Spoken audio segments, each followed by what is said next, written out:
Good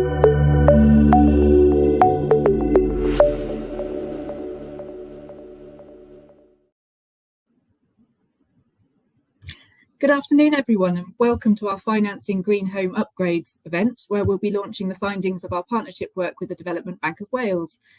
Today, we're going to be discussing a range of themes, including homeowner perspectives on green upgrades and green finance, the role of government as a finance provider and the role of other organisations in helping to deliver government-backed finance schemes, how to make these schemes successful and to avoid some of the heroic failures of the past. My colleague Andy Regan will be sharing detailed findings from our project, and we're joined by two excellent guests, Kenneth Rowlands from the Development Bank of Wales and Louise Shooter from Energy UK, and they'll be sharing their perspectives on the issues raised. And we're also really looking forward to hearing your feedback and ideas, so please do join the conversation. You can use the comments box on the right-hand side of your screen to ask questions and make comments throughout. If you want closed captions, you can access them through the LinkedIn live stream. And please do feel free to ask questions in English or Welsh. We have translation services, so we'll be able to respond to both. Before we get going, I'm just going to briefly introduce myself and introduce Nesta. If you don't know us, Nesta is the UK's innovation agency for social good.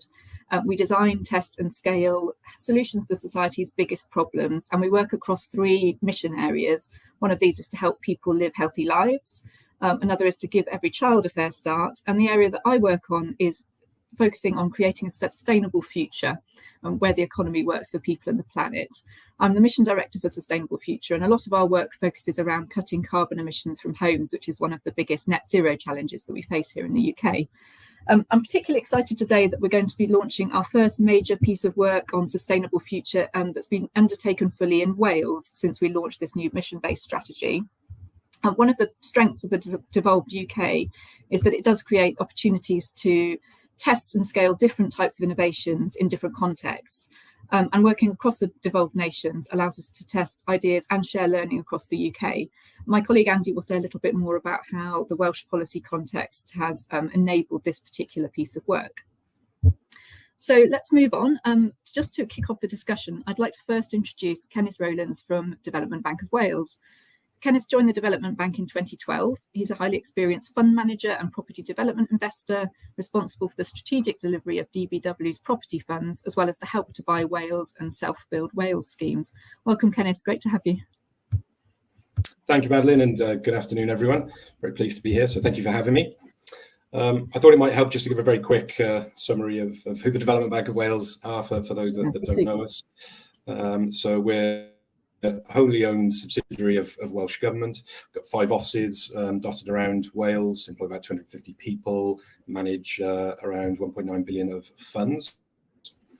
Our purpose is really to unlock the potential in the Welsh economy by increasing the provision of sustainable and effective finance in the market.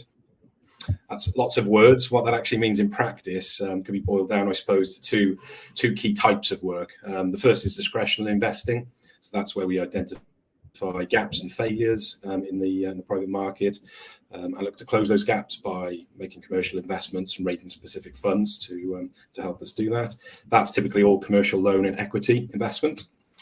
The second type of work we do is investment services. So that's really providing assistance to the likes of Welsh Government in delivering really economic policy through financial products. So we've got a range of those. The best example to give really is the Help to Buy Wales scheme, which is the sister of the Help to Buy in England.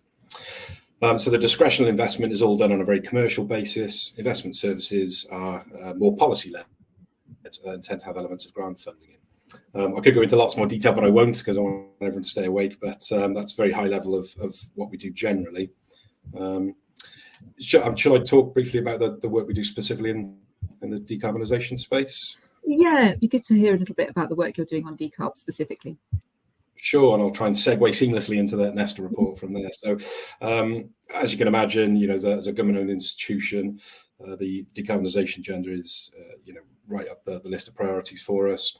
In terms of what we're doing about it, we've identified 3 opportunities about this time last year that we felt we could action relatively quickly, and complement the offerings that we already have in across the work that we already do. So the first scheme we launched back in July last year which is the Green Homes Incentive. So that offers reduced lending fees to the house builders that we support in Wales that are looking to incorporate lower carbon and greener methods and technologies into their new builds. So EPCAs, passive house, timber frame, hempcrete block, pumps, etc. All that good stuff we try and support. So that's been running just shy of a year now. Demand has been really high. We're really pleased that the feedback's been so positive from the industry. And it's good to see as well that it doesn't actually take that much incentive to encourage, in this case, house builders towards making some of those positive steps. So that was a really good first step for us to make in this space. The second scheme we launched in February this year, which is the Green Business Loan Scheme. So that supports SME businesses in Wales looking to start their decarbonisation journey.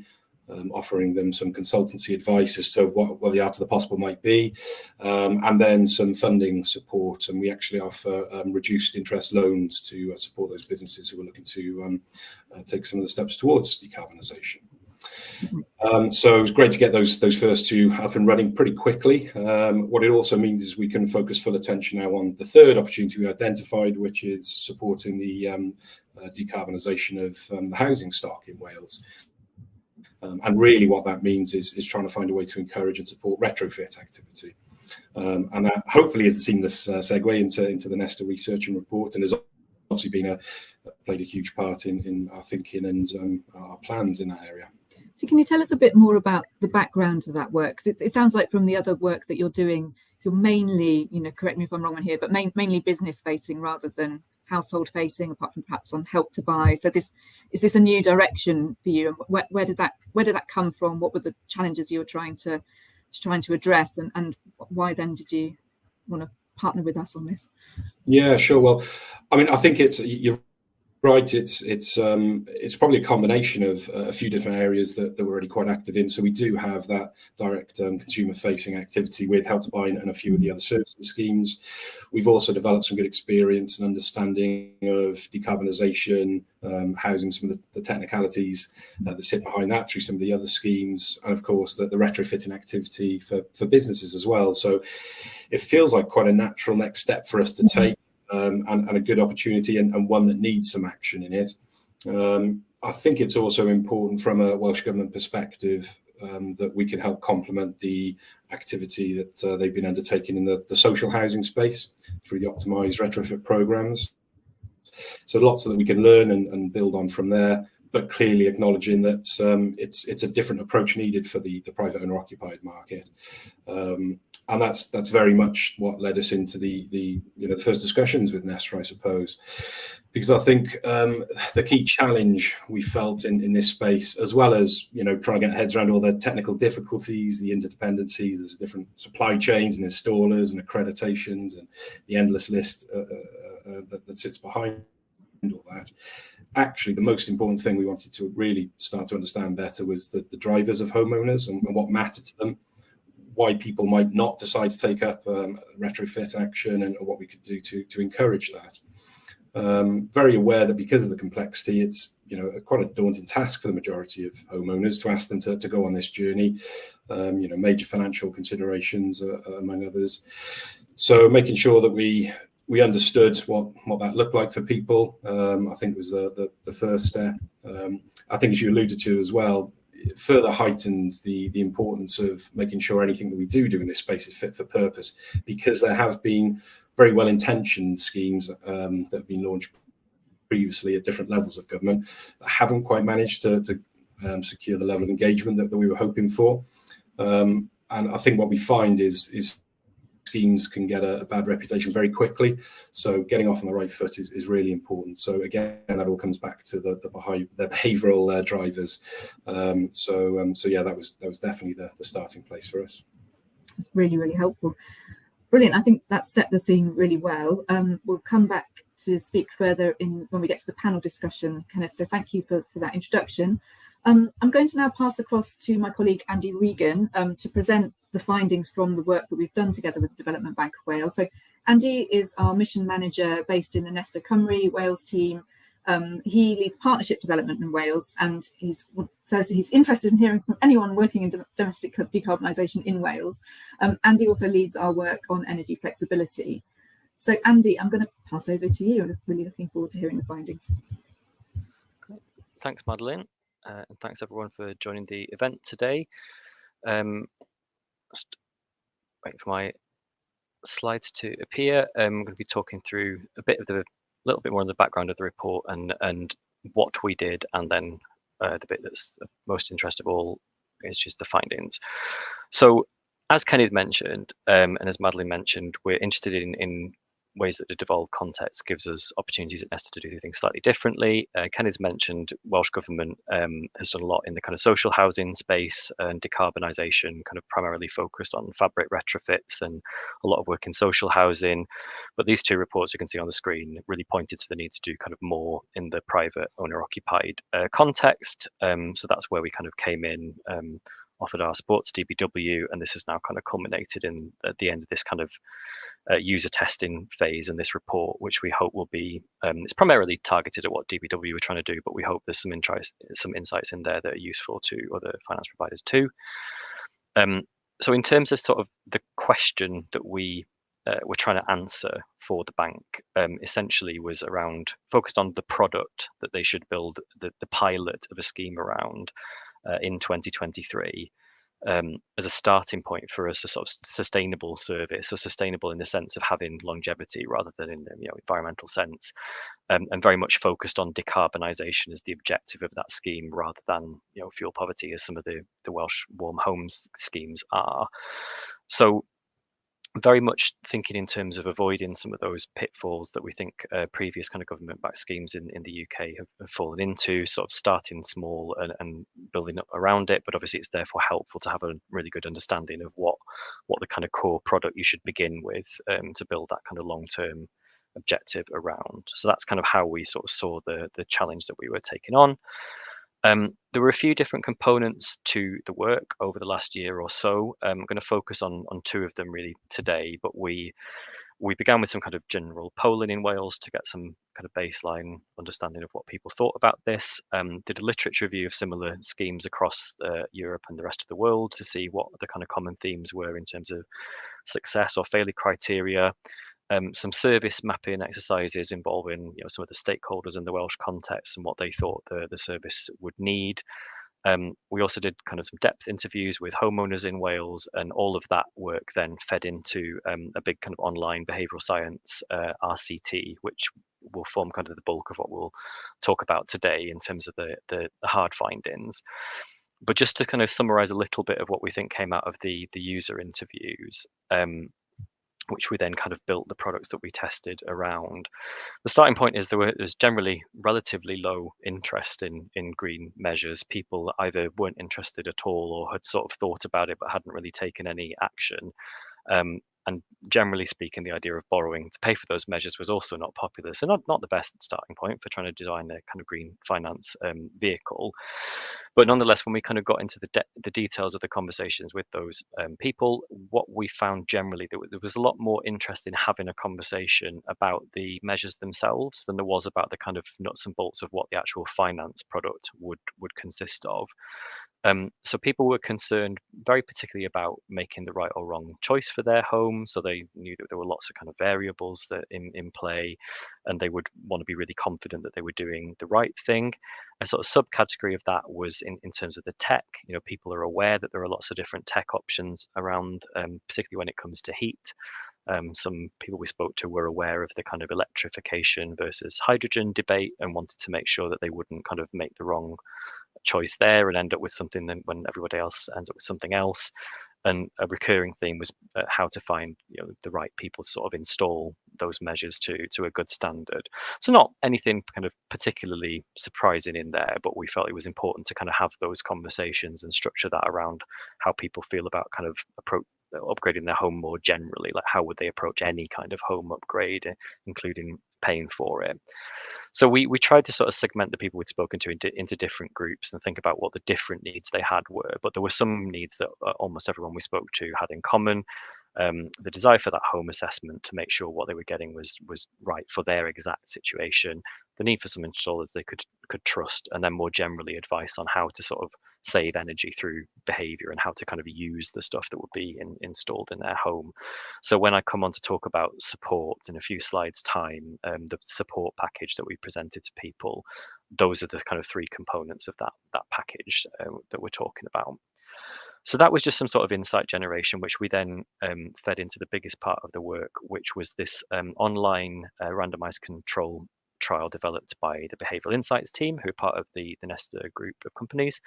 So I'm going to talk you through what that trial actually looked like. So it was done using a platform called Predictive, which is basically, it's an online session. So you'd expect somebody to spend around 15 minutes kind of walking through the stages of this experiment, sat at their laptop at home. We had a sample size of just over 8,000 homeowners. About 2,000 of them were in Wales, but then we kind of beefed up the sample with quite a few more from England and Scotland, 5,000 in England and about 1,000 in Scotland, because of the kind of size of the trial and the need to get really good kind of robust results for each of the different things we wanted to test. So we've got a really good chunky sample for this trial. All of the participants were first shown some kind of fairly generic information about green home upgrades. So they were given information about what something would cost them, what it might save them in terms of energy bills, and what the kind of CO2 savings from it were. We didn't try and tailor that too closely to their personal circumstances, because that introduces potentially a lot of noise into the data that we come out with. But we did ask them about their walls, whether they had cavity or solid walls, and kind of slightly tailored it to those. So they all saw the same information up front. They were then randomized into one of 9 arms of the trial where they saw a different kind of stimulus.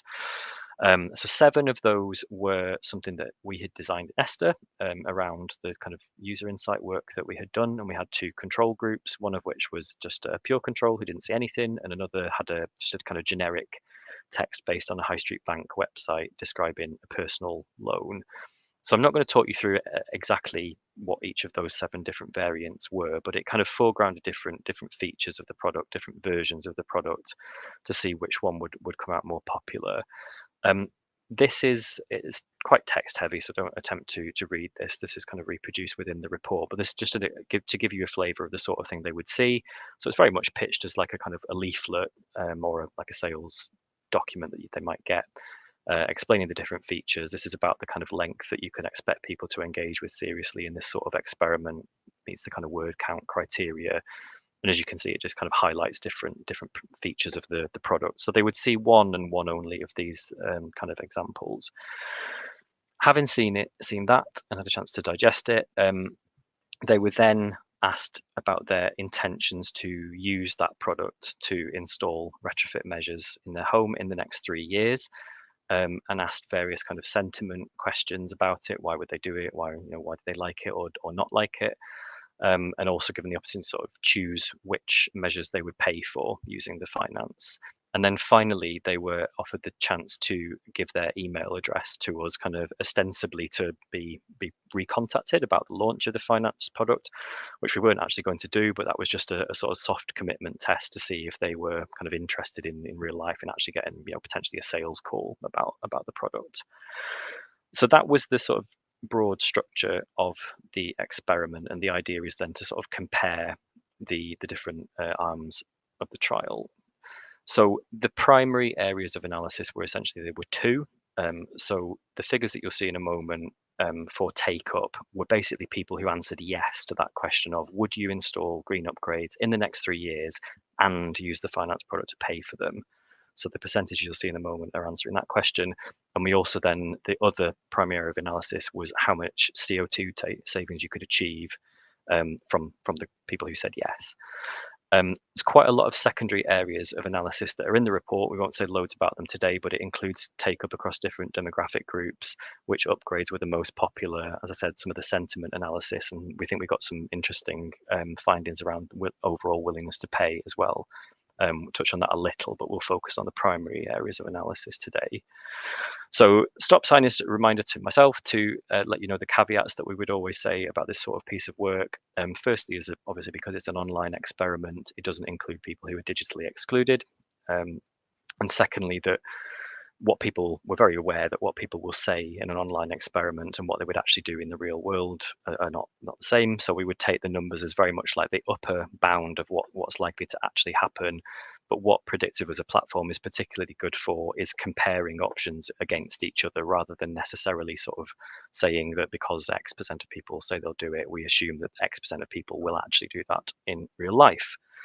So with that caveat, let's get on to what we have found. So we're going to spend a good few minutes looking at different aspects of this chart. So this is the 9 arms of the trial compared against the control groups. So the main thing that we take from this, if you look at those 5 kind of bars that are in the purple boxes, those are the ones that have outperformed the control, and the control is either a generic commercial loan or nothing at all. So all of those options are combinations of a low interest loan and the support package that I touched on earlier, the home assessment, trusted tradespeople, and energy saving advice. All of those are kind of outperforming people just borrowing from their own bank by about 10%. If you take the kind of bar on the second left, the low interest loan, that's almost sort of the baseline product, and most of the others are that with different things added onto it. So as a starting point for this, we think this is a decent evidence base that it is actually worth the development bank and other government-backed providers getting into the space, particularly because of the role that a body like that can play in bringing that wider support into being around the product that they offer. So we think that's a good, hopefully, kind of boost to the confidence of DBW to get into the space that they can actually have an effect compared to what's available privately. If we look at this bar highlighted here that we've called support only in pale blue, so this was a sort of slightly different arm of the trial where we didn't present any information about a finance product at all. We just gave a description of the support package, so presented as kind of a helpline and some help that would be available from the Welsh government or the UK or Scottish governments if you weren't in Wales, that would help you make the right decision about your home and choose the right things. And obviously you can see that this has the highest sort of take up amongst the participants. But we don't take that completely at face value, because a lot of the participants used a free text box at the end to tell us that they would need to think about how they would pay for the measures, and also when they were kind of filling their shopping basket and looking at the final cost, this figure kind of dropped down. What we do conclude from this, which I think bears out some of the conversations we had in the user interviews, is that the support is probably more important than the actual details of the finance itself in terms of getting people to take a step that they otherwise wouldn't take. So we think any product that DBW offers or anyone else looks to bring into the market is going to depend heavily on this kind of support. And we asked the respondents which aspects of the support were most important to them, and all 3 options very, very popular: guarantee of the quality of the works, the home assessment, and finding the tradespeople. So we think again this bears out the idea that government getting into the space potentially unlocks the availability of this support, which could then help other lenders be more successful in the products that they would offer. Because there's not obviously going to need a range of different products to meet all the different user needs, but all of them seem more likely to succeed if that support is available. There were 2 arms of the trial that underperformed the control in terms of take up. One of them was to offer an equity release product, so presented as the government effectively buying a stake in the home in order to unlock some capital, which could then pay for the upgrades.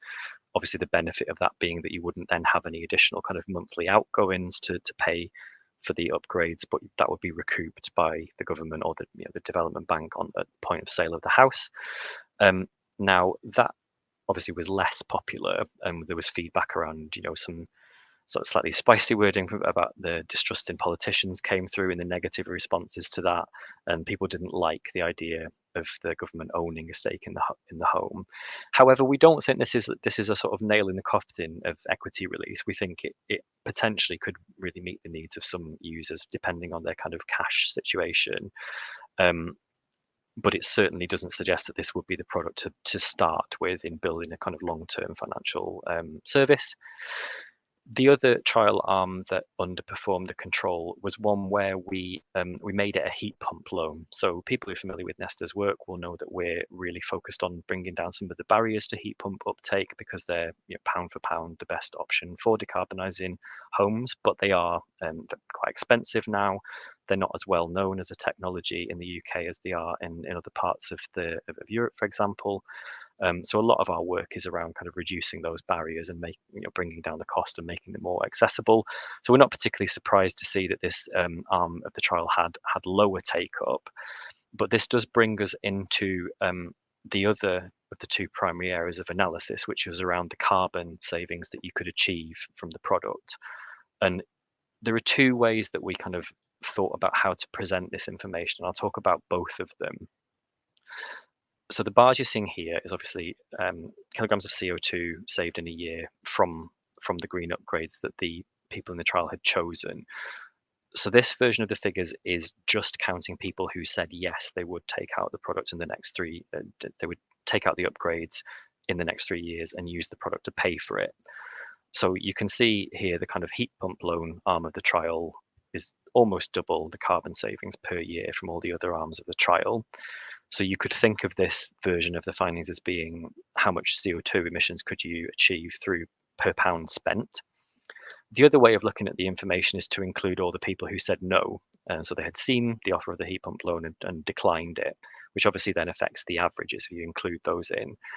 But you see that the heat pump loan arm is still delivering a higher CO2 saving per participant. So the way you could think about this version of the numbers is this would be the cost of kind of delivering the entire service. So money that you might, for example, spend marketing to the product to people who choose not to go ahead with it. So we haven't gone down the route of recommending that the DPW should kind of make it a heat pump loan, but we were interested to sort of see the effect of having that in the product. And obviously it gives a really clear indication of what the trade-off would be between the CO2 goals and the uptake.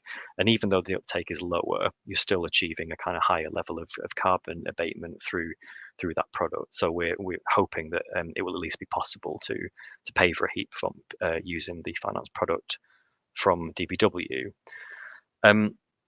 So there's lots more on these primary areas in the report, which will be published next week in full. I'm just going to talk for the last few minutes for a couple of the findings that are particularly interesting from the secondary analysis. So just looking at these numbers here, very briefly, this is an indication of what people were putting in their shopping basket in the trial. So you can clearly see solar panels were easily the most popular across the whole of the arms of the trial, about twice as popular as heat pumps or any of the kind of insulation options. Obviously, that chart in the middle at the top is slightly distorted by the fact that people in T3 were forced to have a heat pump. But we also see that I don't see in this data a particularly meaningful variation in the effect of the finance product on what people were choosing, other than obviously in the heat pump loan. Yeah, very clear that solar panels are much more popular than anything else. This figure here, in terms of the average sort of total cost to the homeowners across the arms of the trial, which if you take the heat pump loan out of it, the average of these numbers is about £7,500. So we're taking this, and it's a secondary area of analysis. It wasn't the main research question. So we're kind of treating this finding as interesting and an area for potentially future exploration rather than definitive. But if this is telling us something that is correct, the average willingness to pay amongst our participants was about £7,500 that they were willing to borrow, full stop. So what that doesn't point to is a huge kind of appetite for very extensive, very costly kind of retrofits of the order that a lot of people are calling for, getting homes up to EPCA standard.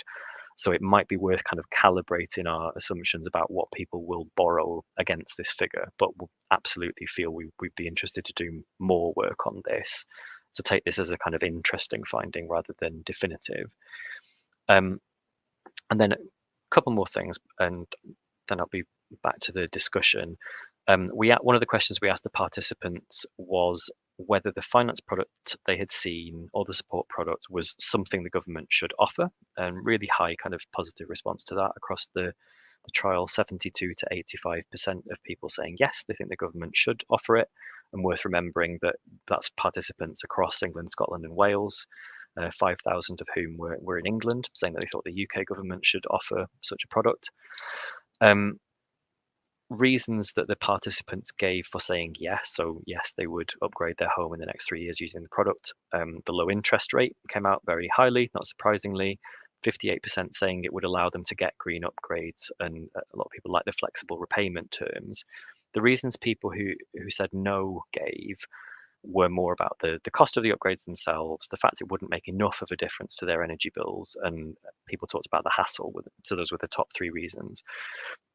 What I think is interesting about this is if you're looking to launch something in 2023, there's quite a clear difference in the motivations between those 2 groups. So the people who are saying they want it aren't saying they want it because they think it's going to save them a bunch of money on their energy bills. They're kind of telling us that they want it because it's going to enable them to do something they're interested in doing anyway. They want to get the green upgrades, and this will help them do it. The people who are saying no are pointing to the cost implications for them. So if you're trying to start with a single product, to start with a single potential customer group, what I take from this is that you should be targeting that initially at the people who are already quite motivated to act. And that we would hope would have the effect of, stimulating the supply chains for installations, getting people more comfortable with the idea of heat pumps, etc. And then the people who are less motivated right now, when we're doing the research, hopefully those cost issues can be addressed by the first kind of round of people who are doing the borrowing. But to try and target it to people who are primarily thinking about energy savings might not be the way to kind of get the highest uptake at this point in 2023, though clearly those people will need to be brought into the fold later on. So just to kind of recap with some final conclusions, we think that our work, including the literature review of similar schemes across the world, suggests that there can be a really positive role for government in green finance. We would be really keen to see the UK government have another attempt to do something in this space, thinking about how it can provide advice and support around its product, send a clearer signal to consumers about what the right tech choice might be for them, particularly around heat sources, and just undertake some general de-risking and market making, both in the finance market, but also the market for the measures themselves. I'm really interested in whether people in the audience today would agree with our take on that. Can't get away from the fact that heat pump finance delivers the highest carbon savings, even if you factor in the fact that uptake is lower. And we do need to look really closely about what overall willingness to pay may be amongst private homeowners, and whether that actually stacks up well against aspirations around energy performance certificates and very extensive retrofits being the thing that we should fund. So I'll leave this last slide up here for a moment. This has got my contact details on it. You're very welcome to get in touch or follow me on Twitter, and just like to give a shout out to the other contributors to this project, whose names are all on the screen there. Thanks very much.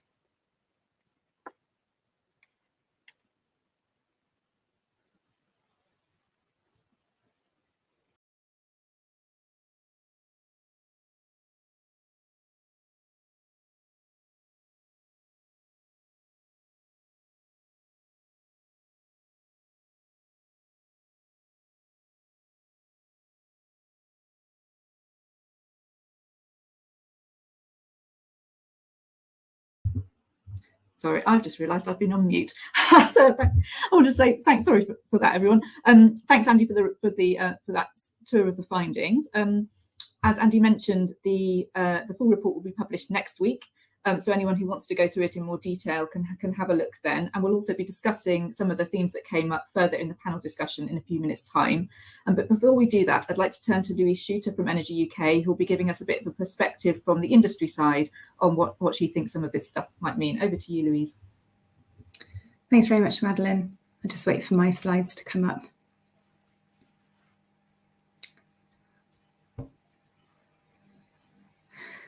That's brilliant. So thanks very much for inviting me to speak this afternoon and for responding to your report, all the things I could do. I'm going to talk a little bit about the role of the energy industry in potentially providing some of the delivery aspect that will be needed to make these green finance products a success. And I'm going to cover 3 points in my presentation. The first being I'm going to cover 4 key takeaways from an energy perspective that I got from this insightful new report.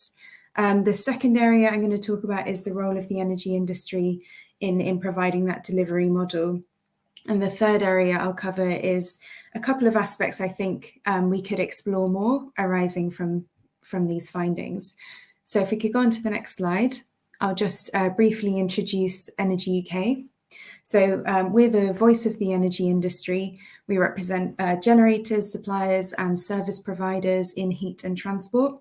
So we always take a energy system-wide view to the different issues that we look at. We published a range of reports throughout the year, some of which do take that system-wide view and some of which are more detailed, looking at specific policy areas. Earlier this year, we published our Energising the Heat Pump Market report, which looked at how to remove barriers to heat pump deployment. And at the end of last year, we published a report called Eco Plus, which put forward a proposal for a new scheme looking at how energy suppliers could deliver an expanded offer of energy efficiency measures to a broader base of consumers than those that they currently support. And obviously, we have had a consultation on Eco Plus and the Great British Insulation Scheme, which was launched last month. So slightly different proposal to what we talked about in our Eco Plus report, but I'll come on to that in my presentation. So if we could just go on to the next slide.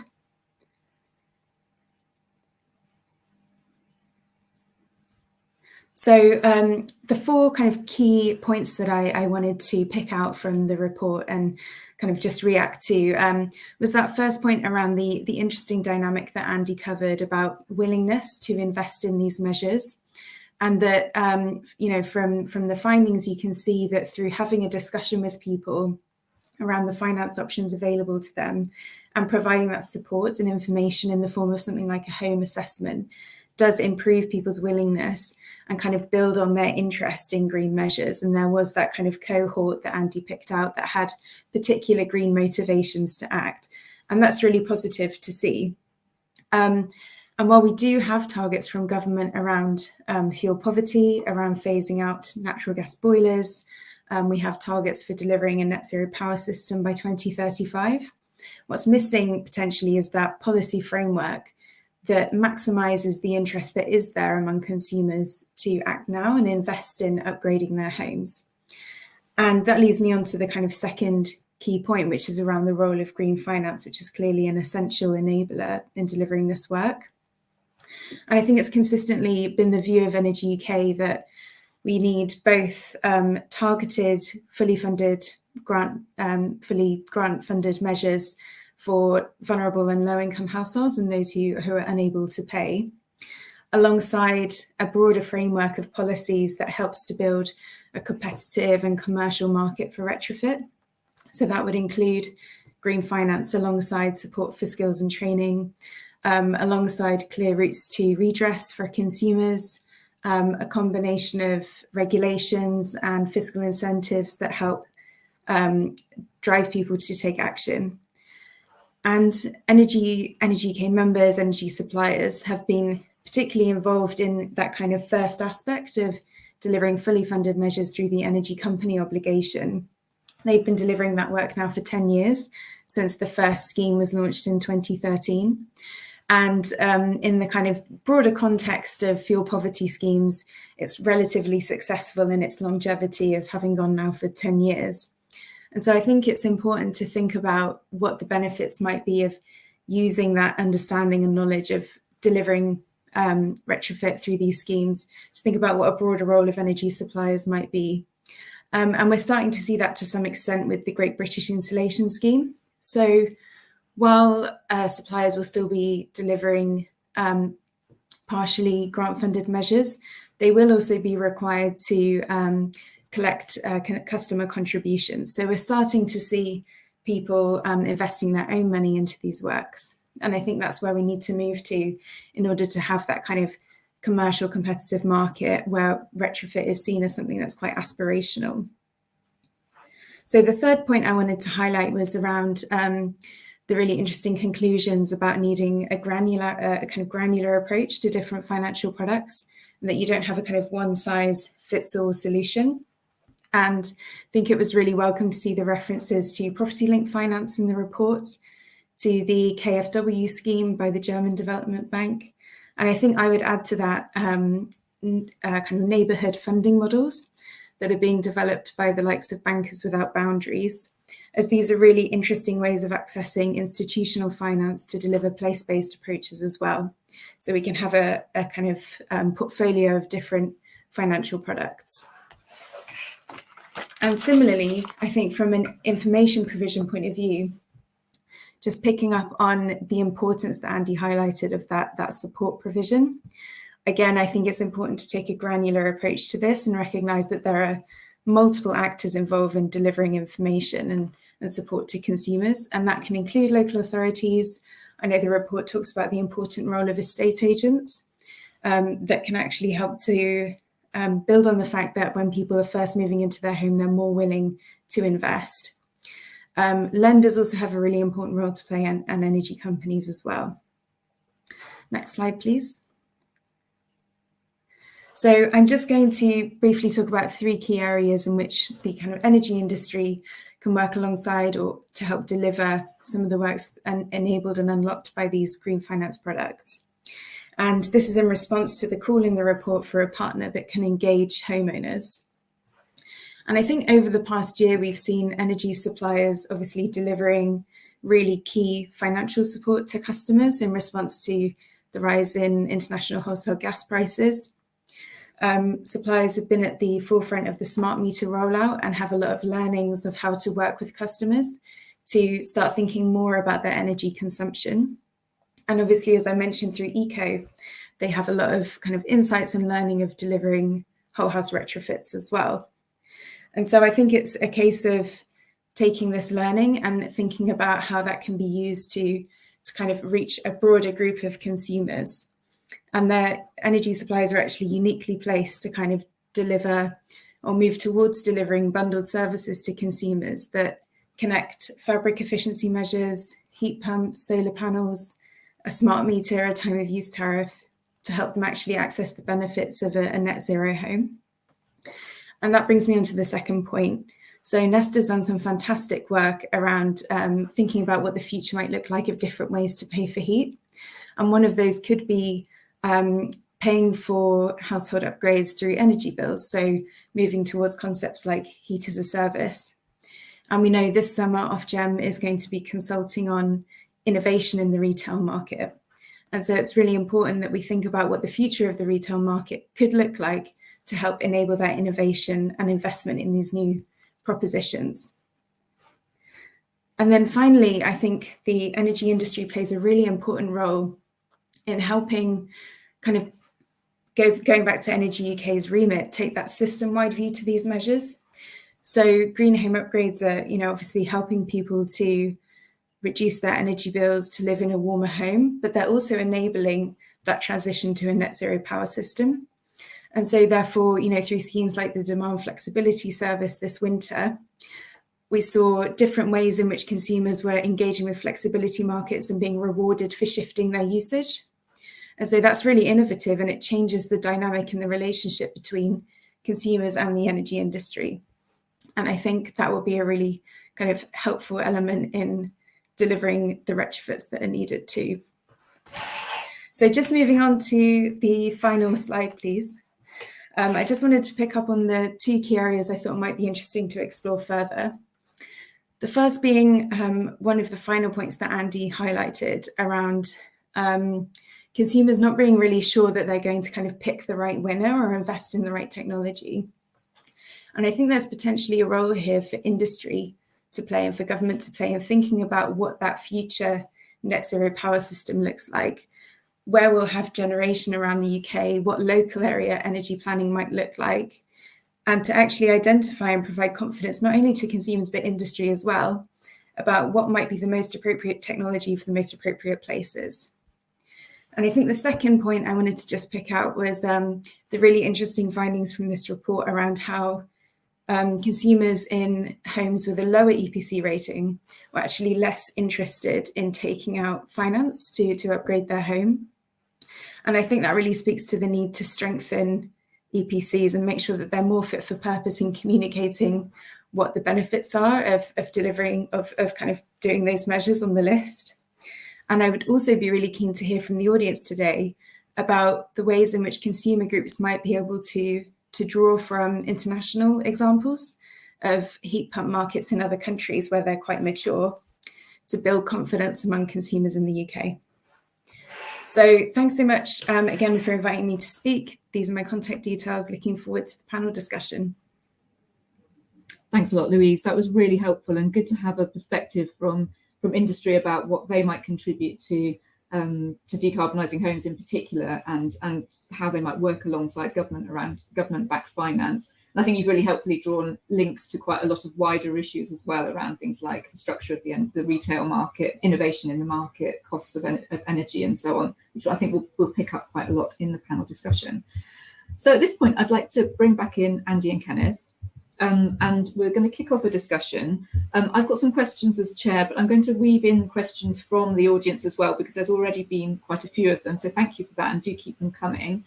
And to start off with, I think I'd like to dig into a little bit more about what we're really learning around customer demand for green upgrades and green finance. So Andy, I think you started your presentation by saying the initial customer engagement suggests that appetite was relatively low, but then when you started doing the testing different potential products, you could see through the experiment that there was a reasonable willingness and interest in some of those products. And you gave us also the caveats that what people say in online experiments, it's not quite the same as what they'll do in real life. But I think there's a kind of a mixed picture in terms of enthusiasm for these upgrades. So we'll get into that a little bit more and sort of ask about your I suppose your conclusions on that and where to start. But first of all, I just wanted to go to some clarification questions from the audience, which are to do with this point about where the interest is. So first one is from Jack Wilkinson Dix, who asks, did you look at what types of household were more or less in favour of different products? So, were owner occupiers without mortgages, for example, interested in different things compared with younger mortgage holders? Was there any insight into demographics or different types of motivation for different households? Yes, so we did look at that, and the breakdowns of those are included in the full report. So, for example, we found that younger people were more interested. People who identified as male were more interested than who identified as female. People in Wales and Scotland were more interested than people in England, which is good news for the Development Bank. With higher household incomes, so over £40,000, were more interested than people with lower incomes. People in newer houses, so those built after 1990, were the most interested. People in semi-detached houses were more interested than people in terraced houses, flats and detached houses. As Louise has mentioned, people with higher EPC ratings were more interested too, which I'd love to have kind of dug into that a bit more, because it's a slightly counterintuitive finding. So it's also potentially, they may have a higher EPC because they've already done something to improve it. They may have a higher EPC because they live in a new build home, which gives them more confidence that they could spend some money on it. Or they may have more money to have bought a new build home, because we weren't able to kind of compare these things side by side. People who'd lived in their house for less than 5 years were more interested than people who had lived in it for longer than 5 years, and people who intended to stay in their home for a long time were more interested than people who were perhaps planning to move on, all of which makes sense and slightly kind of points, as I think again Louise mentioned, to whether estate agents would have a role at some point in future in pushing products to people who've just bought a house that they intend to stay in for quite a long time. Is that a right group to target? And I believe we did have some figures about mortgaged versus unmortgaged, but I can't quite find them right now. But they are in the report, Jack, so check it out. Okay, so some insights on different groups and different motivations amongst them. And following up, there's a question from Avinash Rajan, who asks whether there was any feedback that suggested that private homeowners might be open to retrofit as part of wider home improvement projects they might be undertaking. Did you get any sense of that? So we answered, I think, a related question, which isn't exactly that, because we were obviously interested in piloting, in testing specific finance products. So the closest we got to trying to answer that question was we had one of the arms of the trial where people were shown the low interest loan, and on top of that they were added the opportunity to borrow more money at the same low rate of interest, but they could spend that money on something that wasn't a green upgrade. So we suggested they might want to spend it on their kitchen or a new bathroom or something. So we were interested in testing whether that would have a positive or negative effect on take up of the product. And actually what we found is it was a slightly lower take up for that. So the general low interest loan had 48% uptake. That version with the non-green measures added on was 45%. So it was still beating the control, but it was slightly less popular than the product itself. So that doesn't quite answer the question, but it's because I think I would agree with the sort of implicit assumption of the question, which is that if people are doing work on their home anyway, that's probably a good time for them to be thinking about, green works.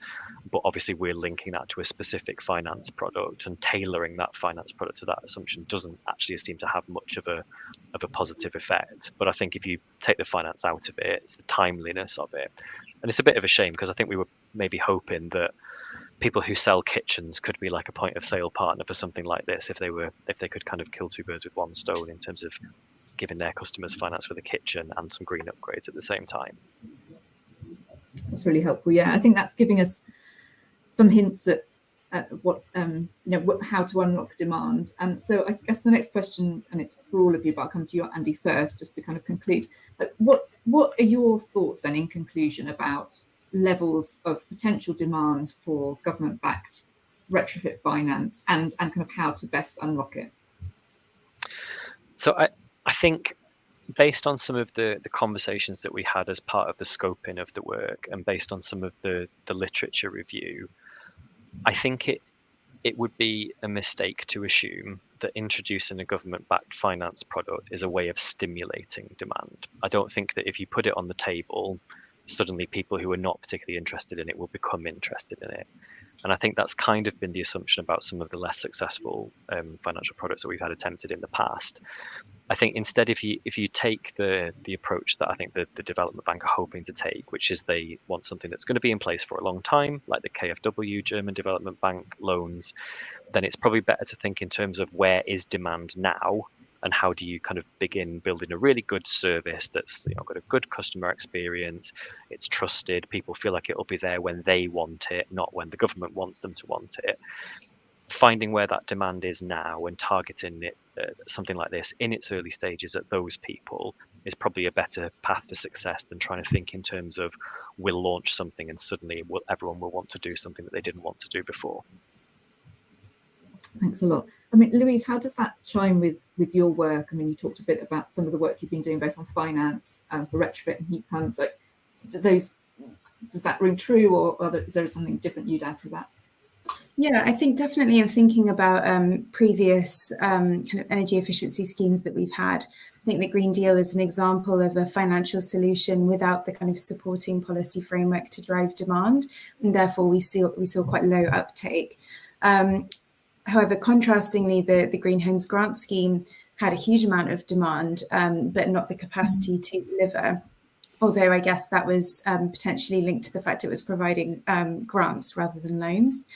And I think when I kind of talk to our members, often their perception can be that people do see kind of energy efficiency and fabric measures in particular as something that do tend to be supported by government or supported by grant funding. And so I think, as I talked about in my presentation, moving towards it becoming something aspirational or something valued, so that a high UPC rated property is something that is rewarded, is really important to start moving towards. And I think maybe the the Great British Insulation Scheme, which actually incorporates customer contributions, might be a way of starting to challenge that mindset that we don't necessarily pay for insulation because it's something the government will support. Yeah, that's really interesting. So kind of, yeah, shifting people's perspectives on what is their responsibility, what's likely to get funded by government at some point. Is that what you're saying? Yeah, absolutely. And I think obviously over the past year, with really significantly high energy prices, potentially people are more live to the spend to save aspect of investing in the fabric efficiency of their home. So I think it's something that we'll maybe see shifting mindsets. But as I said, it's really important that we have that holistic approach. So we do have the longer term kind of maybe minimum energy efficiency standards in some sectors, and fiscal incentives to really help put all of the components together to drive that change. Makes a lot of sense. We've had some other questions from the audience that are related to some of these issues. So things like, you know, what might incentivize people to act at different points, I suppose, in their lifetime or their home ownership journey, if you like, and also different models of offering home finance. There's one question in particular from Robert Chapman, who notes that Green Finance Institute research has suggested growing customer appetite for property-linked finance. Kenneth, I think you've done some work on this. Do you want to briefly explain this concept and then give your thoughts on it? Does the property-linked finance option potentially reduce barriers to uptake, and if so, how? Yeah, sure. Happy to talk on that. And we've developed a good working relationship with GFI, who are sort of leading the charge on this. So property linked finance, I guess, has its origins in a model called PACE, which is used in various different countries, predominantly America, as a way of linking the cost of things like retrofit and upgrades, the capital outlay, linking that to the property rather than linking the debt liability to an individual.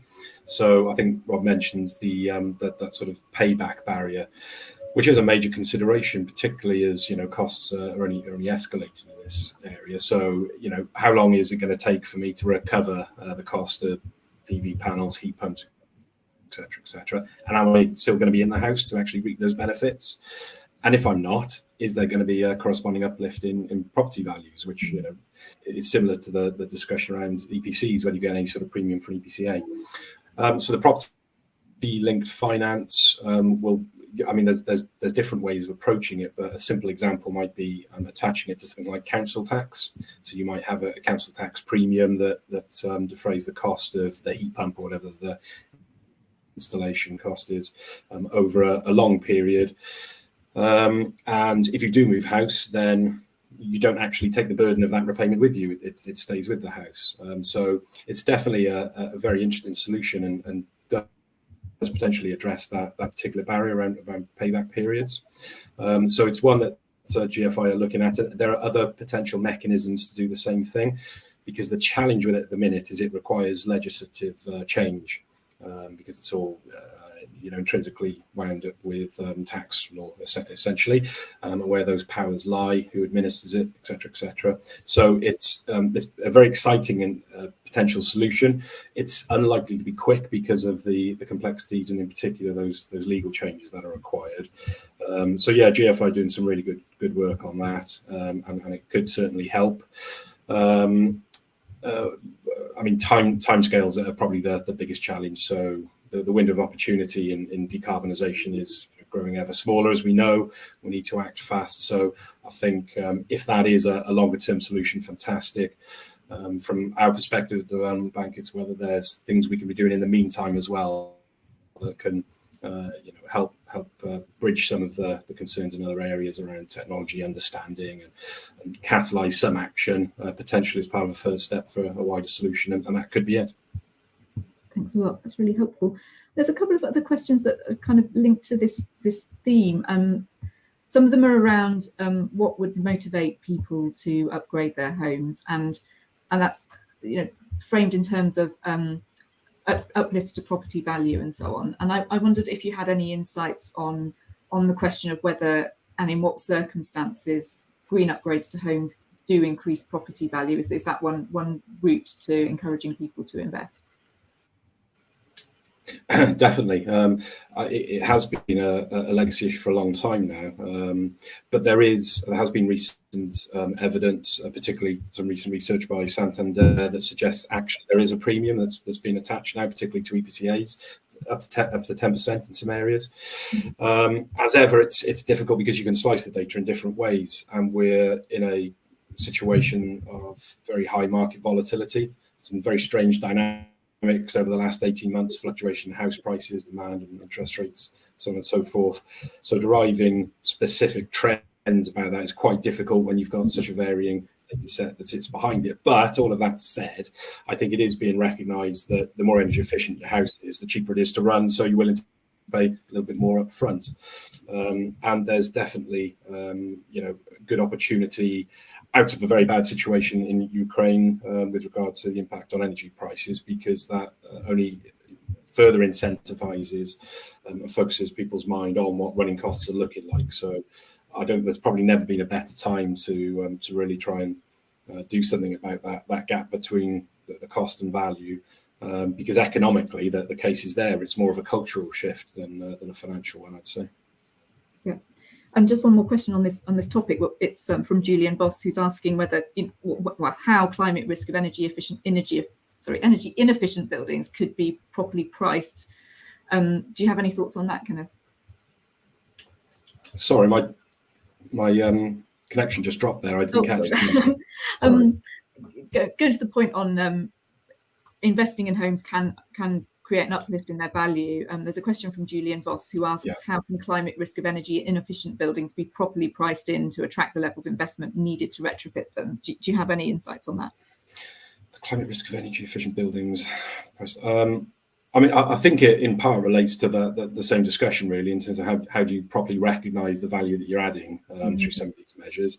I think it probably also crosses over to what essentially boils down to the carrot or stick debate. So it's within government's gift to actually say, right, here's a deadline, you all need to meet it, and if you don't, there's going to be some sort of punitive action taken. So do you incentivize with a carrot? Do you hit with a stick straight away? Do you try and offer a blend of both? My personal view is always that encourage is better, and certainly as a first step, and try and pull people along the journey rather than push them. And that's the sort of direction that we're looking to go in. But yeah, it's a very complex issue. So that probably doesn't answer the question very well at all, but it's a difficult one. It's a good one. I'm going to move on to thinking about what would unlock greater involvement of finance providers. We talked a bit about what would unlock greater demand amongst homeowners, but government and others in getting involved in financing green home upgrades. And Louise, you talked about quite a few different, first of all, roles of energy suppliers in helping people access retrofit measures and low carbon heat. And also the role of different business models like heat and comfort as a service in helping open up access to those types of upgrades. And I know you've also been looking at ways to reduce running costs, and you're interested in bringing down the ratio of electricity to gas prices and so on. So I'm really interested in your thoughts on what would help more finance providers to jump into this market, or other organisations who might support the delivery of finance schemes. Yeah, so I think the question of rebalancing policy costs is really pivotal, especially when it comes to supporting and increasing the volume of heat pumps being installed. And it's obviously something that the government pledged to look at in their heat and building strategy, and then again recently in the Powering Up Britain report. So it's something that officials in government are going to be working on this year. It's a challenging issue because in terms of the question of rebalancing, we need to avoid a situation where we're moving policy costs onto gas, because that will only exacerbate those who are living in fuel poverty and using gas to heat their homes. And similarly, we need to be careful about moving policies into general taxation, because incorporating it within the price of energy of things like CFDs, we make sure that they have that continuity and that they're retained. And so I think this is a conversation that needs to be wrapped up in the question of wider retail market reform. And following the energy price guarantee, there's now conversations around what a future of a social tariff might look like, what the future of the price cap looks like. And so it might be that the questions of affordability are kind of more wrapped up in that, rather than a case of moving policy costs from one to the other bill. So yeah, it's absolutely a really, really pivotal and key issue, which could really help unlock more delivery. Just on the kind of capital costs of heat pumps as well, we were really pleased to see the government committing to extending the boiler upgrade scheme in line with their targets for 2028. We see that as a really, really key scheme in England and Wales for helping households to start installing this technology. And as a result, we've seen kind of quite competitive prices from suppliers being kind of marketed as well, which is really encouraging.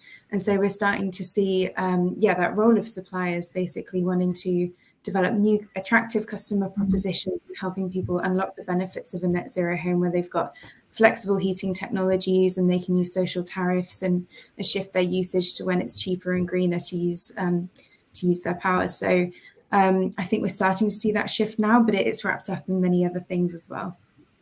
Thank you, that's really helpful. And that's actually a good link, a good segue to a couple of questions from the audience on costs of heating. Some of these are clarification questions, but I think they're relevant to what you were just saying, Louise. So Lewis Bowick is asking whether total household expenditure on heating currently is still higher with financed heat pumps than with boilers. And there's also a question, Andy, on your assumptions on savings with heat pumps in the report itself. So I suppose maybe go to you first, Andy. Like, where are we at the moment in terms of the relative costs of running a heat pump versus running a boiler? And then I'll maybe open it up to everyone to say, where do you think that might go in future? Yeah, I mean, just you more likely to have the numbers at your fingertips than I am, Madeline. But we're particularly looking at rebalancing those costs, thinking about where levies are placed on energy bills and kind of electricity versus gas. We've published a couple of reports that other colleagues have led on around like modelling future costs of heat pumps. But it's quite plausible in the long term, especially when obviously for audience members who perhaps don't know, like how much more efficient heat pumps are compared to gas boilers and compared to other kind of electric heating solutions using about a third of the energy. Increasingly, we're trying to get people into the mindset that a heat pump is an energy efficiency measure, as well as being obviously the best kind of low carbon option. You can't really get past the upfront costs within that equation, which is why the boiler upgrade scheme has the potential to be a really good thing, make a really good contribution. And hopefully the running costs of heat pumps over the lifetime costs will come into line with boilers, and to the extent that you wouldn't need to think quite as much about a very extensive retrofit, fabric retrofit to the home to kind of keep the costs in line with where they would be now with a gas boiler. And obviously there's another piece within that about making sure people kind of understand how to use a heat pump system and how it's different from their boilers, and all of those things really mean we can be a bit more optimistic than I think some people are about the overall costs of running a heat pump. In terms of the question about the figure used in the report for the cost savings or the cost of getting the heat pump installed, we were trying to be consistent in terms of the data set that we were using. So most of the figures that we were showing people were from the National Energy Efficiency Database, kind of deemed savings from particular measures, which does kind of indicate a higher running cost for heat pumps, which we don't, for the reasons we've just given, necessarily agree is the case. There's lots of assumptions built into that, and particularly when you factor in that getting a heat pump installed in some cases can have a negative impact on your EPC certificate because they're not kind of counting the same thing. So it was, because we had to present all of the participants with the same information, because otherwise the data would have become impossible to analyze. Like the figure that they were given of £380 kind of increase in bills needs some digging into. It's probably not a figure that we would say is universally correct. That's really helpful, thank you. I wanted to go back to the point about what would help unlock the involvement of other finance providers. And Kenneth, I mean, you're in regular contact, I imagine, with a range of finance providers. What do you think they're thinking about in terms of getting into this space?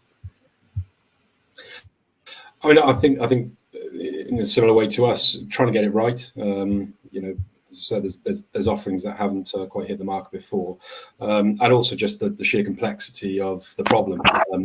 Retrofitting a home is a complex task to undertake, and trying to roll that out to all 1.4 million homes in Wales is infinitely more complex. And because, as well as the report identifies, funding only is a small part of the solution.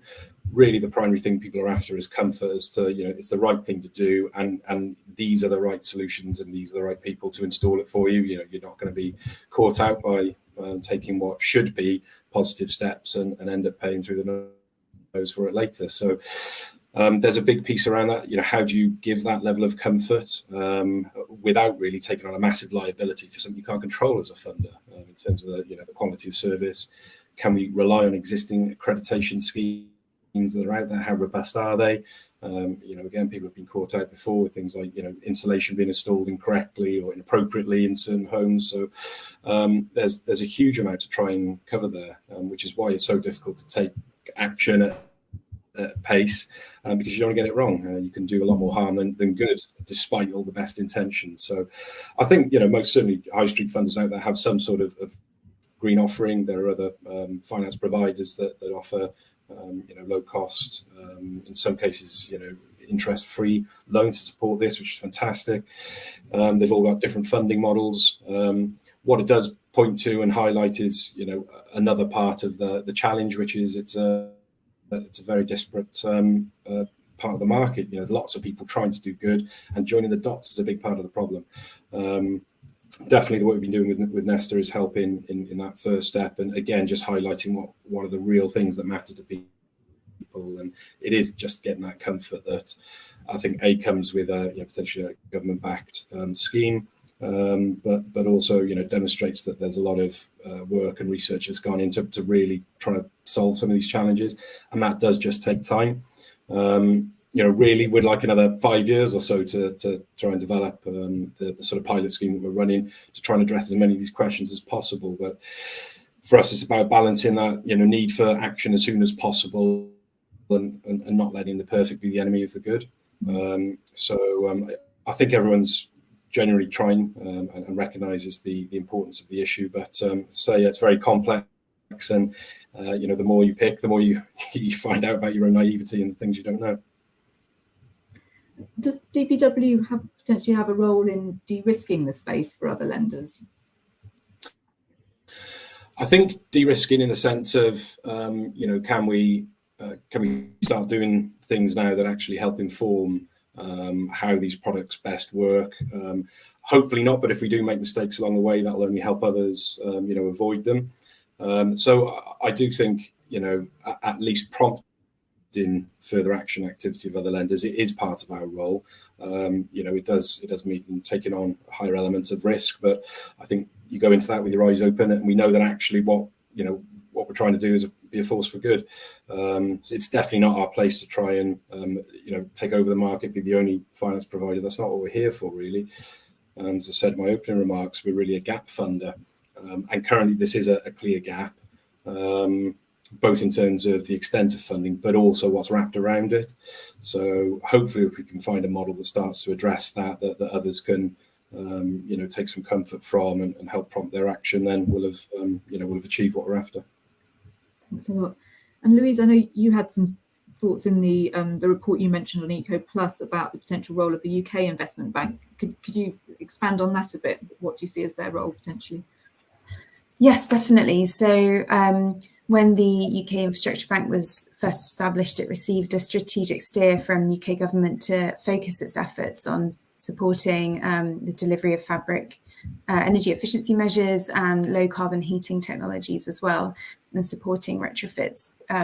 They too identifying that as a gap currently in the market. And in their strategic plan last year, it was really great to see that reiterated as well. And I know that the bank has been engaging a lot with industry over the past year. And so we're really keen to see what kind of, their delivery on that mission and that strategic goal might be. Energy UK really supports the work being done by E3G, looking at how we can take inspiration from the KfW scheme in Germany to implement that in the UK, and thinking about some of the criteria for success identified in Nesta's report around what a good kind of green finance scheme could look like. That would include low interest or zero interest repayments, flexible repayments, and it obviously being backed by a government institution, which I know consumers found or suggested was quite important. So I think there's a lot that can be done there to look at kind of taking inspiration and establishing something similar through the bank.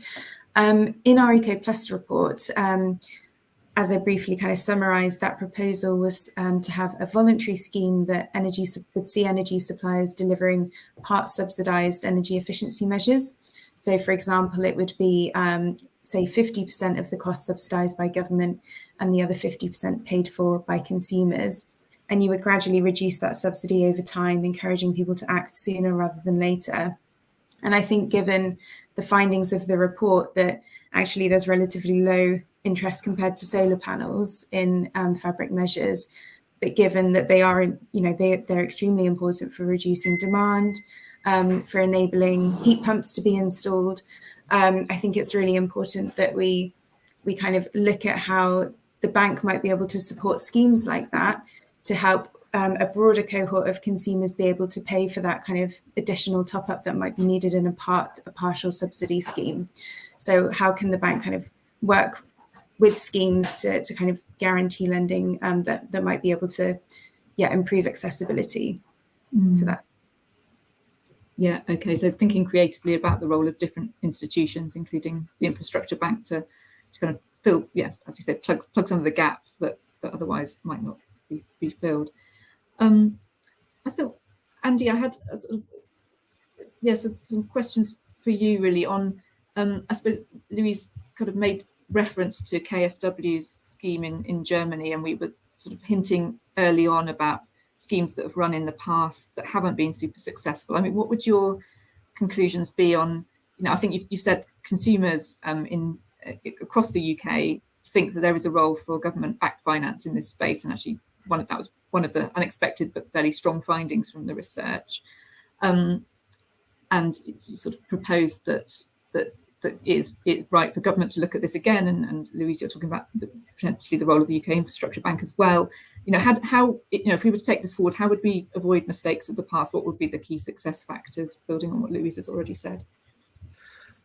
I mean, I think in one word, like patience is a good place to start. So starting with something that your kind of driving consideration is that it will be there for a long time. And what does that mean? That means sort of starting small, being realistic about what it can achieve in terms of take up, thinking about the wider benefits that it can deliver to the whole system, which is the point about advice and support that can be brought into place around it.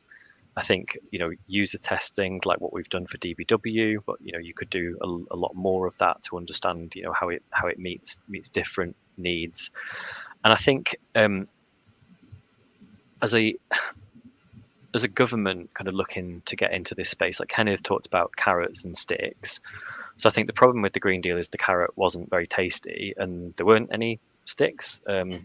So what actually, based on sort of previous work that colleagues of mine did at Citizens Advice around the kind of the Green Deal and what a successor could look like, what was interesting there was that the combination of incentives that seemed to work was that there was support available now, and this was a few years ago, so we're probably talking 5 years ago, support available to them then, but a really clear sort of stick in the future.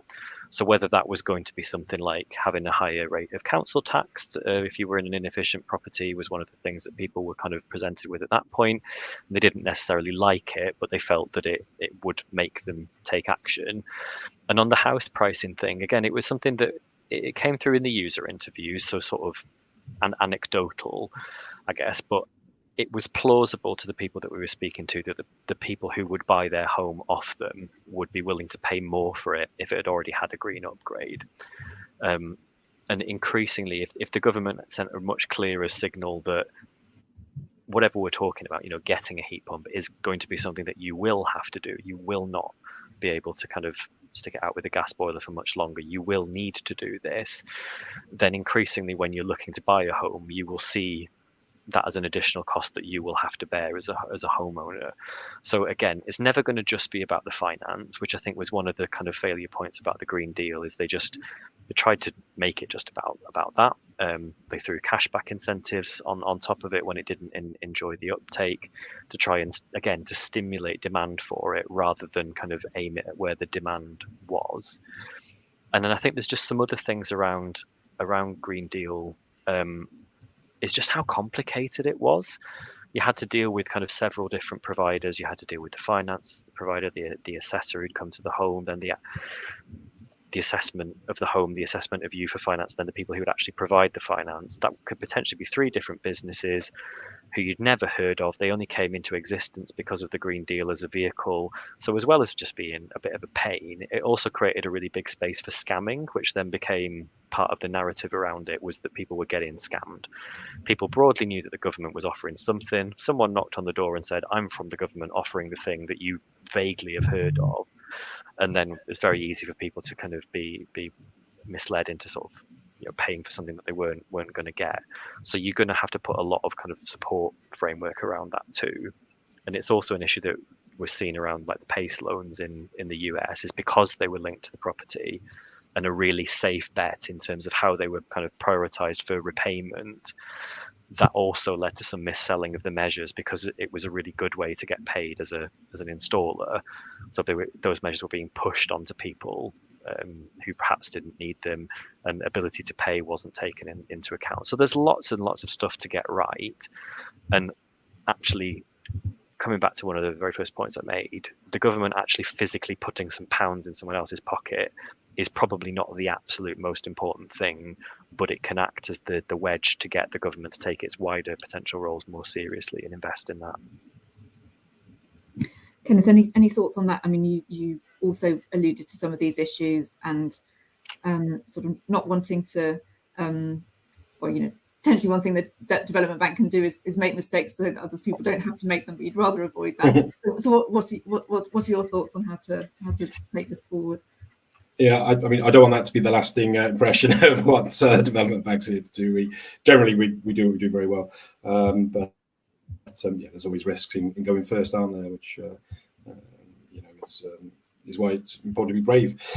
In terms of taking it forward, so from a DBW perspective, off the back of the Nesta research, we've developed a proposal, or rather a range of proposals that we are currently discussing with Welsh Government in terms of taking forward, I think ideally in a first stage or pilot programme within Wales. So that will really be to sort of test and learn on some of the, off the back of the Nesta research, some of the proposals that we're coming up with regard to different types of products, and how we link all that in with the broader package of support services that actually help people, get over the line in terms of making that decision to take action.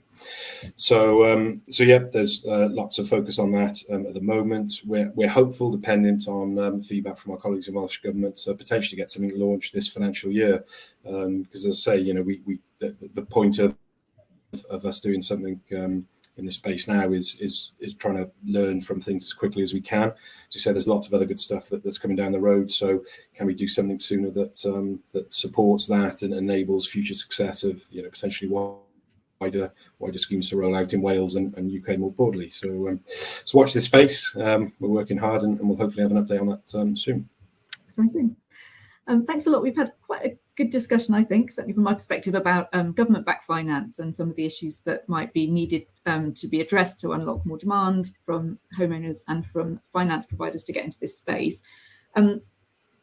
We've got 5 minutes left, and there's a couple of issues that have been raised by audience members that I wanted to touch on, and then we'll finish just asking you all what you think some of the big questions are that we still need to answer. So moving on from kind of finance for homeowners, there's 2 questions in the audience chat around what might encourage landlords to get into this space. So one from Jan Buddle, who asks, in terms of the private rental sector, is there a role that estate agents could play, for example, in encouraging landlords to do upgrades? And Kelly Burns has asked a similar question about the private rental market. Do any of you want to jump in on that? Like, what are the differences between sort of, I suppose, targeting products towards landlords versus owner occupiers, and what might be some ways of opening up that market?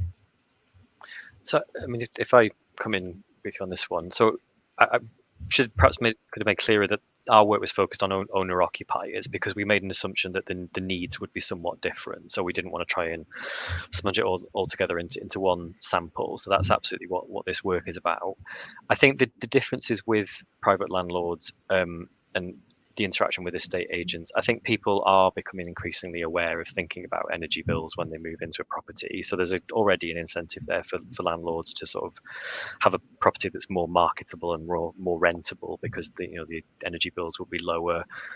Obviously, there's a lot of nervousness about minimum energy efficiency standards being brought in, especially amongst sort of, I guess, what we used to call accidental landlords, or people who are not like professional landlords, perhaps just renting out a flat that they used to live in. And they're kind of had all the same issues around financing and their ability to make the right decisions about their homes. There's a point in the kind of life cycle of a rented property when it's empty, which is probably a really good time to get something in place, in terms of getting in measures done when it's empty of tenants. So that points to a potential structure of a finance product that also incorporates the lost rent during that period when a property is empty. But it's also a good time to do it because it avoids the disruption to the tenant. So if you were really tailor like a finance offer to landlords, you could factor that in, and they could still receive that rent payment for the empty period and then recoup it. But of course, that's me speculating something, and the key thing with all of this is to test it with the people who you actually think will take it up and see if they find that plausible too. Thanks a lot, Andy. And this might be a good one for you, Louise, but we've talked a lot about the role of government finance here, but there's a good question from Richard Martin on how we might catalyse and accelerate change in the absence of government funding. So what are the other opportunities for, say, blended private and public finance initiatives, ESG finance blended with institutional finance, and so on? Yeah, so I think I mentioned in my presentation that one kind of additional option to throw into the mix is the concept of kind of neighbourhood financing. And I mentioned the work of Bankers Without Boundaries, who are looking at the role that local authorities could play in accessing institutional finance to support place-based, street-by-street approaches to retrofit, where you see a slightly different dynamic of repayment terms, and you're, for people who aren't willing to maybe take on debt or loans, that might be a different kind of solution for them, where you're making a repayment as you would council tax to the local authority, and then that would obviously stay with the property after someone's moved out. So I think that's a really interesting concept that we should look at in more detail. That's great, thank you very much.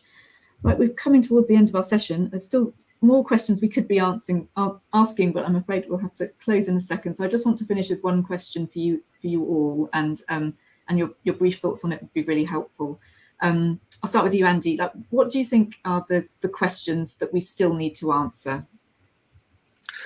I mean, I'd go back to the point around a proper understanding of willingness to pay. And I think that's something that could be dug into more specifically.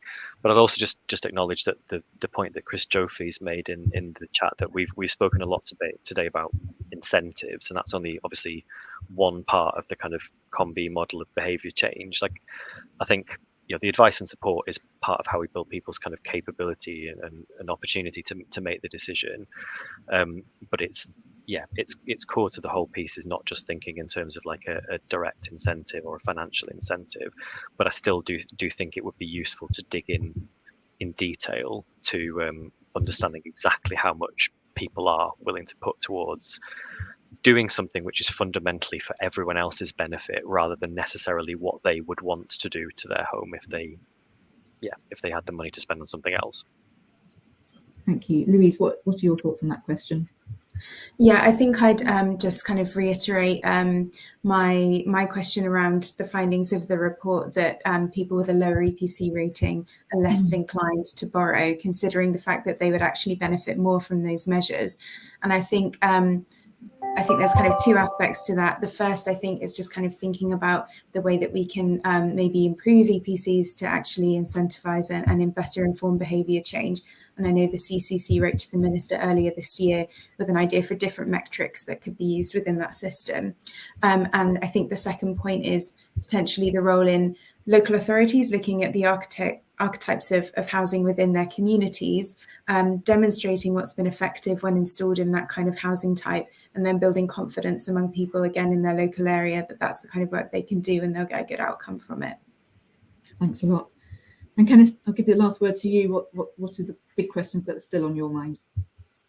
I suppose it's building on what the guys have said, really. I mean, where is that tipping point for people is the key thing. And you know, the guys are right, it's not just about incentive. You know, the first point is education, and how much of it really is a financial decision, and by financial incorporate guarantee of quality and installers, that sort of thing. But how much of it is cultural as well. So does actually seeing your neighbour undertake some of these actions prompt you to do the same thing, almost regardless of whether or not there's a specific incentive? Because that has a huge impact on the potential reach of what you know, government and non-government funds can do. You can do a lot more with repayable finance than you can do with grants. Yeah, really understanding how the actual activity of individuals plays out and how in line it is with the research, I think is going to be really important and something we're keen to learn. Brilliant. Thanks so much. I mean, thank you all for a really interesting discussion. Lots of food for thought. I think we've given some answers, raised more questions. Thanks very much to everyone in the audience for listening in and for contributing your thoughts, questions and comments. The full report will be published next week on Nesta's website, and we'd really appreciate it if you could take a minute to complete our survey. Our team, I think, has already posted a link in the comments section. So with that, I'll say good afternoon. I hope you enjoyed the rest of your day. Thanks again for joining us, and hope to see you again at the Nesta event soon.